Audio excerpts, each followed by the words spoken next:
jatuhkan marwah institusi yang baru dibentuk oleh Pak Prabowo untuk mendamai. Ada Prof. Jimli, ilmuwan, peneliti itu jangan dibungkam lah Pak.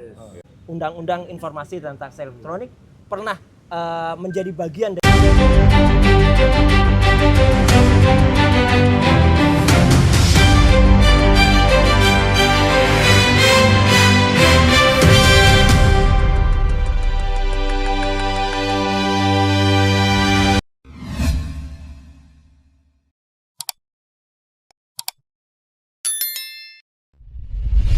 dengan status ada tersangka begitu. Yang pertama, kami mohon maaf karena saat Pak Roy, Pak Rismon pulang dari pemeriksaan dan tidak tahan, kami belum sempat mengupdate konferensi pers saat itu. Yang jelas yang pertama kami ucapkan terima kasih kepada seluruh rakyat Indonesia yang mendukung klien kami, Pak Rismon, Pak Roy dan yang lainnya. Juga kawan-kawan media karena telah mendukung amplifikasi perjuangan pendampingan Pak Roy untuk mengungkap membongkar ijazah palsu Saudara Joko Widodo dan Pak Rismon juga yang lainnya. Nah, hari ini kami ada 3 agenda. Yang pertama mengupdate kegiatan advokasi, kedua menyerahkan surat permohonan gelar perkara khusus yang sebenarnya dulu pernah kami mintakan di 21 Juli yang lalu tapi belum ditindaklanjuti oleh bagian Kabawasidik di Resikum Polda Metro Jaya dan nanti kami akan kirim kembali begitu. Namun yang pertama ingin kami tegaskan bahwa tim advokasi telah menetapkan sejumlah pihak yang kami beri kewenangan resmi untuk bertindak atas nama tim advokasi dan klien kami. Karena itu kami menghimbau untuk tidak mempercayai siapapun yang mengaku-ngaku bertindak untuk dan atas nama tim juga kasus ini yang berusaha membangun narasi perdamaian dengan siapapun, termasuk ke lembaga manapun. Dan sekali lagi tidak ada perdamaian dengan kepalsuan, tidak ada perdamaian dengan kebohongan, tidak ada kepalsuan dengan ketidakjujuran. Sekali lagi tidak ada kompromi antara al-haq dan al-batil. Sehingga kami tegaskan kepada seluruh rakyat Indonesia, Pak Rismon, Pak Roy dan yang lainnya tetap membersamai aspirasi seluruh rakyat Indonesia yang ingin membuka kasus ini sampai tuntas ke akar-akarnya. Jadi kalau ada pihak-pihak yang mengaku punya kepentingan, punya kapasitas atau mengaku juru bicara atau apapun, termasuk kemarin kami komplain Saudara Faisal Assegaf yang tiba-tiba bicara tentang perdamaian, juga Prof. Jimli Asidiki yang bicara tentang mediasi karena ini kasus pidana, bukan kasus perdata. Kemarin waktu saat kasus perdata, Saudara Joko Widodo berulang kali di mediasi justru tidak pernah hadir. Hari ini di kasus pidana yang Saudara Joko Widodo sendiri melaporkan, maka Saudara Joko Widodo harus masuk ke pengadilan. Jadi jangan kemudian membangun narasi untuk mediasi di kasus pidana. Dan kepada tim reformasi Polri, khususnya Komisi Reformasi Polri, semestinya fokus ngurusi institusi Polri. Baik mengawasi tentang kinerja, kebijakan, anggaran, SDM, institusional, bukan sibuk ngurusi ijazah Jokowi. Dan salah satu legasi institusi Polri yang perlu dikoreksi adalah gemar melakukan kriminalisasi. Dan karena kriminalisasi itulah hari ini klien kami, Pak Roy Suryo dan kawan-kawan, menjadi statusnya menjadi tersangka begitu. Jadi sekali lagi jangan lencengkan atau jatuhkan marwah institusi yang baru dibentuk oleh Pak Prabowo untuk mendamaikan ijazah palsu. Sekali ijazah itu diprotes oleh rakyat tidak boleh dihentikan di tengah jalan karena ini harus dituntaskan di era kita, tidak boleh kita wariskan kepada generasi selanjutnya. Yang kedua, terkait gelar perkara khusus, kami sudah mengirim gelar perkara khusus di bagian Wasidik di Polda Metro Jaya 21 Juli yang lalu. Namun sampai hari ini tidak pernah ditindaklanjuti dan kemarin dari penyidik kami disonding untuk menindaklanjuti dan hari ini kami juga akan kembali mengirimkan permohonan gelar perkara khusus yang hari ini kami serahkan kembali ke Biro Wasidik. Dan sebenarnya ini juga sudah kami persoalan karena dulu sudah ada gelar perkara khusus di Barreskrim ketika penyelidikan itu dihentikan, tetapi kenapa saat di Polda penyelidikan itu ditingkatkan menjadi penyidikan, saat itu tidak dilakukan gelar perkara khusus. Dan dalam sebuah diskusi media bersama kuasa hukum Saudara Joko Widodo, Bung Firmanto Laksana di Kompas TV saat itu juga menyampaikan tidak perlu gelar perkara khusus lah di tingkat ini nanti kalau sudah penyidikan. Dan hari ini sudah penyidikan sehingga tidak ada alasan bagi institusi Polri apalagi di tengah wacana ya perbaikan kinerja institusi Polri untuk tidak melakukan gelar perkara khusus sebagaimana sudah dilakukan oleh Mabes Polri pada Dumas yang dilakukan oleh TPUA. Dan terakhir berkaitan dengan apa yang kemarin disampaikan oleh Polda bahwa salah satu sebab tidak ditahannya klien kami karena kami mengajukan sejumlah saksi dan ahli. Hari ini kami akan mengirimkan surat secara resmi kepada Direktur Kriminal Umum Polda Metro Jaya tentang sejumlah nama ahli-ahli yang memang sudah kami siapkan, sudah berkomunikasi untuk bisa diperiksa di tingkat penyidikan agar ada kesetimbangan dari keterangan-keterangan ahli hanya yang sebelumnya hanya dari penyidik. Kami harapkan juga bisa mempertimbangkan keterangan ahli dari kami. Setidaknya ada 4 ahli. Satu ahli bahasa, ya ahli bahasanya itu forensik, linguistik forensik, mohon maaf ya. Kemudian ada ahli pidana, kemudian juga ada ahli ITE. Untuk linguistik forensiknya kami sudah siapkan nama-nama dan nanti akan kami sounding dan kami sudah meminta agar pemanggilannya melalui kami dengan waktu yang cukup agar nanti kami juga bisa menghubungi ahli-ahli kami. Kenapa demikian? Karena kami juga butuh mendapat persetujuan dari institusi masing-masing karena ahli ini adalah bersatu ASN begitu. Selanjutnya kami juga menyampaikan 11 saksi yang meringankan di tahap penyidikan. Terlepas kami juga nanti akan menghadirkan lagi di tingkat persidangan. Jadi di penyidikan dengan di persidangan kami bedakan. Di penyidikan kami setorkan ke pihak penyidik, di persidangan kami akan persiapkan tambahannya nanti di persidangan. Selanjutnya kami ingin tegaskan di kasus ini ya, peran yang membuat klien kami tidak ditahan adalah dukungan dan doa seluruh rakyat Indonesia. Jadi jangan percaya kalau ada pihak-pihak yang mengaku-ngaku merasa punya peran sehingga klien kami tidak ditahan. Apalagi mengaku-ngaku punya kapasitas untuk menyelesaikan persoalan ini dengan perdamaian-perdamaian.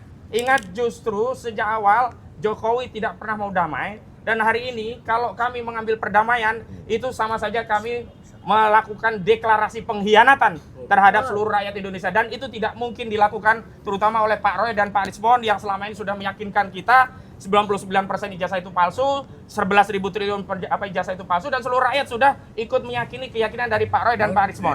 Karena itu mohon doa dukungannya, kami akan tetap istiqomah konsisten untuk berjuang untuk membersihkan legasi bangsa Indonesia dari dugaan pernah dipimpin oleh seorang presiden berijazah palsu.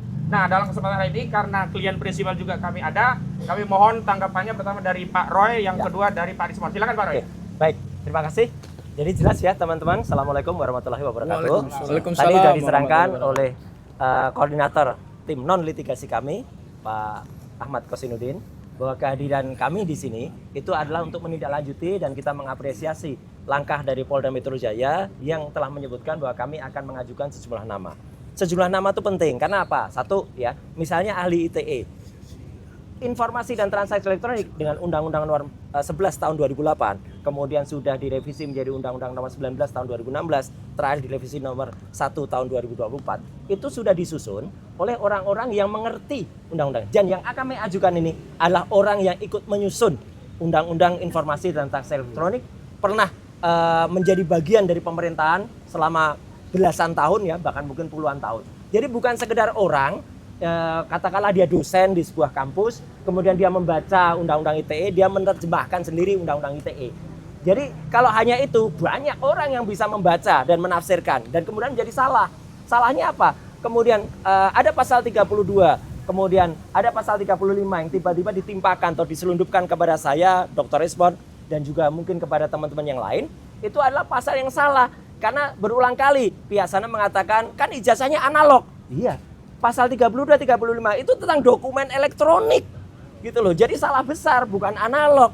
Jadi dari situ yang salah. Kemudian ahli linguistik, ahli bahasa, itu juga sudah punya sertifikat baik nasional maupun di atas itu. Jadi benar-benar ahli hukum pidana. Anda sudah berulang kali menjadi ahli pidana di berbagai kasus, berbagai hal, bukan yang hanya langganan di depan BAP ya.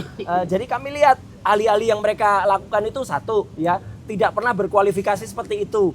Hanya bisa membaca undang-undang, bukan pembuat undang-undang. Jadi nggak bisa dong menafsirkan undang-undang. Saya kebetulan yang membuat juga, tapi karena saya dalam hal ini yang diajukan statusnya menjadi tersangka, maka saya nggak bisa. Tapi yang di atas saya inilah orang yang bersama-sama saya dulu, ya, yang dulu ikut dan dia di sisi pemerintah, saya di sisi individu. Jadi saya kira itu ya clear anunya apa agenda kita hari ini. Sekaligus juga kita mengajukan gelar perkara khusus untuk supaya apa? Kasus ini supaya terang benderang diketahui oleh masyarakat dan lainnya. Dan sekali lagi saya ingin menyampaikan terima kasih kami kepada semua pihak yang sudah ikut membantu membersamai ibu-ibu, mak-mak, teman-teman tokoh-tokoh aliansi independen ya, dan juga lawyer terutama yang di bawah koordinasi Pak Petrus Celestinus dan juga Pak Ahmad Kosinudin. Saya kira itu ya mungkin akan disambung oleh Bang Rismon. Silakan. Oh satu lagi dikit. Semalam ada satu acara, saya nggak nyebut TV-nya ya, yang ada seseorang yang tanpa kualifikasi yang jelas ya menjelaskan tentang VGGNet, menjelaskan tentang ArcFace, menjelaskan tentang FaceNet.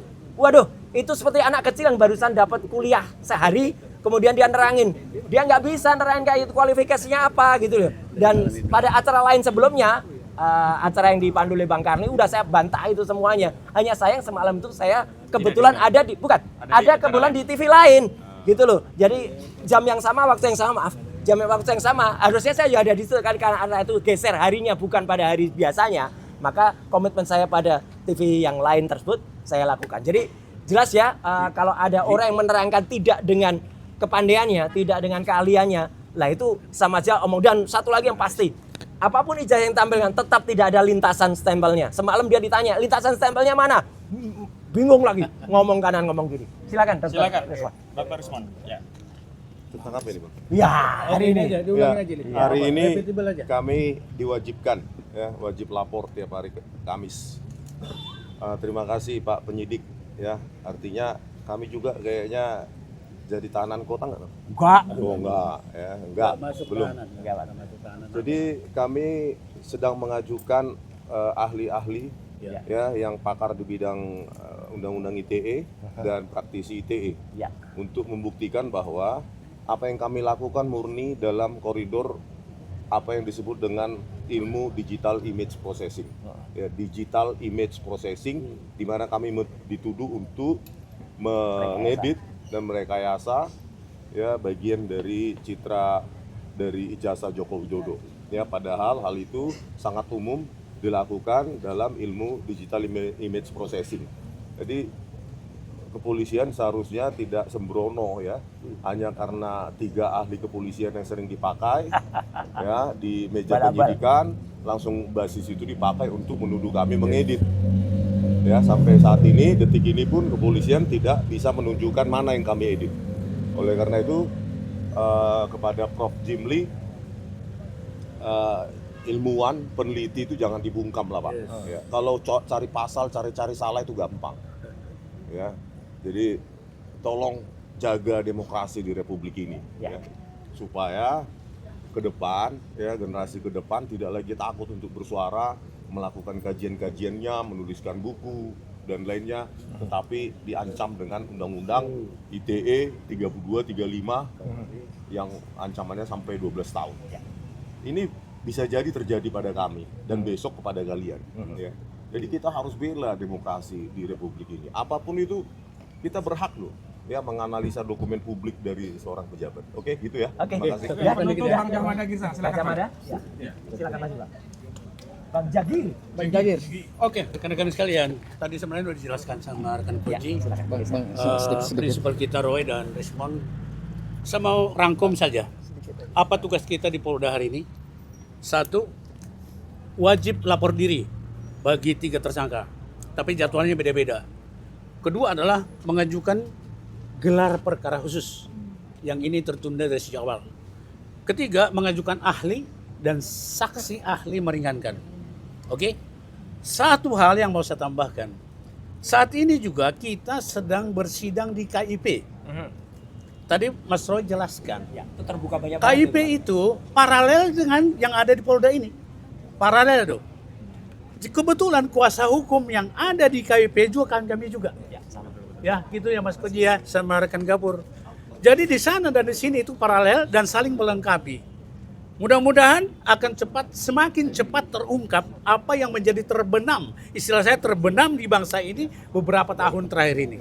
Itikat kita baik dan basic Mas Roy dan Bang Rismon itu akademik, ilmiah, saintifik. Sekali lagi kami tekankan, jika ada yang masih bicara di luar sana, di luar akademik, itu out of service. Ya, saya katakan seperti itu. Jadi kita benar hari ini melaksanakan tugas kita yang diwajibkan oleh Polda Metro Jaya, lapor diri. Jadwalnya Senin dan Kamis. Kita lakukan hari ini. Saya kira itu yang penting ya, rekan-rekan kita sekalian, jurnalis yang menjadi sahabat kami dalam perjuangan ini. Dan kita sekali lagi selalu pekik merdeka 3 kali. Merdeka, merdeka, merdeka. Ya, tambahan dari Sangat. Gafur, ya. Ya. Gafur Sangaji, bagian dari tim kami. Oke, jadi gini rekan-rekan, dalam konteks kami mengajukan gelar perkara, ada satu hal penting yang ingin kami sampaikan dan perlu kami mendapatkan kejelasan, yaitu terkait dengan status barang bukti. Dalam gelar perkara nanti, kami meminta kepada penyidik Polda Metro Jaya untuk memberikan penjelasan dan menunjukkan primary evidence ijazah Pak Joko Widodo.